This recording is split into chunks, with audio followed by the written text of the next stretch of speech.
Like అక్కర్లేదు, subscribe అక్కర్లేదు. మీరు ఇచ్చే కామెంట్ మాకు చాలా ముఖ్యం. దయచేసి తప్పకుండా కామెంట్ చేయండి. ఏపీకి రాజధానిగా చంద్రబాబు జగన్ ఆలోచనలో ఎవరిది మంచి నిర్ణయం అని మీరు భావిస్తున్నారు? ఏ, అమరావతి బాగుంది. బి, మావిగన్ బాగుంది. ఆంధ్రప్రదేశ్ రాజకీయాలు మరోసారి రాజధాని అంశంతో సెగలు పుట్టిస్తున్నాయి. అమరావతిని రాష్ట్ర ఏకైక రాజధానిగా చట్టబద్ధం చేస్తూ పార్లమెంట్లో అమరావతి బిల్లు 2026 ఆమోదం పొందిన వేళ యావత్ రాష్ట్రం సంబరాల్లో మునిగిపోయింది. ముఖ్యమంత్రి చంద్రబాబు నాయుడు ఈ విజయాన్ని చరిత్రాత్మక ఘట్టంగా అభివర్ణిస్తూ రాజధాని రైతులకు ప్రజలకు అంకితం ఇచ్చారు. అయితే ఈ ఆనందం 12 గంటలు కూడా గడవక ముందే వైఎస్ఆర్ కాంగ్రెస్ పార్టీ అధినేత వైఎస్ జగన్మోహన్ రెడ్డి ఒక సంచలన ప్రకటనతో రాజకీయ వర్గాలను విస్మయానికి గురి చేశారు. అమరావతి బిల్లు ఆమోదం పొందడం కేవలం ఒక రాజకీయ నాటకమని ఎద్దేవా చేస్తూ జగన్ ప్రకటించిన మావిగన్ ప్రతిపాదన ఇప్పుడు రాష్ట్ర వ్యాప్తంగా చర్చనీయాంశమైంది. మచిలీపట్నం, విజయవాడ మరియు గుంటూరు నగరాలను కలుపుతూ ఒక భారీ గ్రోత్ క్యారిడార్ను రాజధాని ప్రాంతంగా అభివృద్ధి చేయాలనేది జగన్ తాజా వ్యూహం.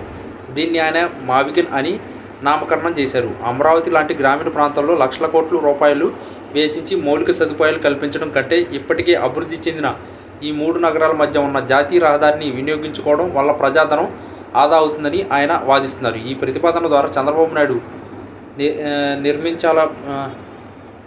నిర్మించాల తలపెట్టిన అమరావతి కళల ప్రాజెక్టుకు జగన్ గట్టి సవాల్ విసిరారు. చట్టాలు ఎప్పుడు శాశ్వతం కావని, ఒక ప్రభుత్వం తెచ్చిన బిల్లును మరో ప్రభుత్వం మార్చగలదని వ్యాఖ్యానించడం ద్వారా భవిష్యత్తులో తాను అధికారంలోకి వస్తే మళ్లీ రాజధాని మార్పు ఉంటుందనే సంకేతాలను ఆయన బలంగా ఇచ్చారు.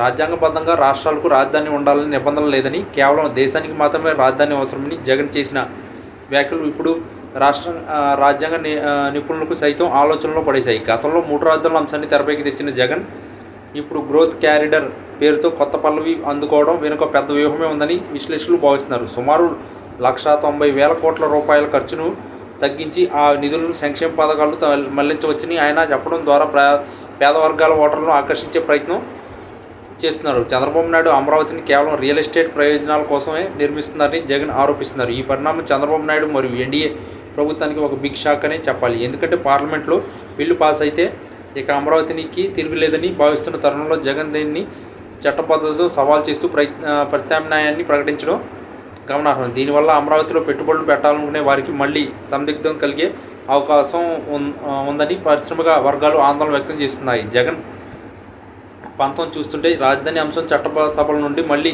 ప్రజాక్షేత్రంలోకి వెళ్లేలా కనిపిస్తుంది. అధికార పక్షం ఈ విమర్శలను ఎలా కొడుతుంది, అమరావతి నిర్మాణాన్ని ఎంత వేగంగా పూర్తి చేస్తుంది అన్న దానిపైనే ఆంధ్రప్రదేశ్ భవిష్యత్తు ఆధారపడి ఉంది. ప్రస్తుతానికి మాత్రం అమరావతి బిల్లు తెచ్చిన జోష్ను జగన్ తన మావిగన్ అస్త్రంతో ఒక్కసారిగా తగ్గించేశారని చెప్పక తప్పదు.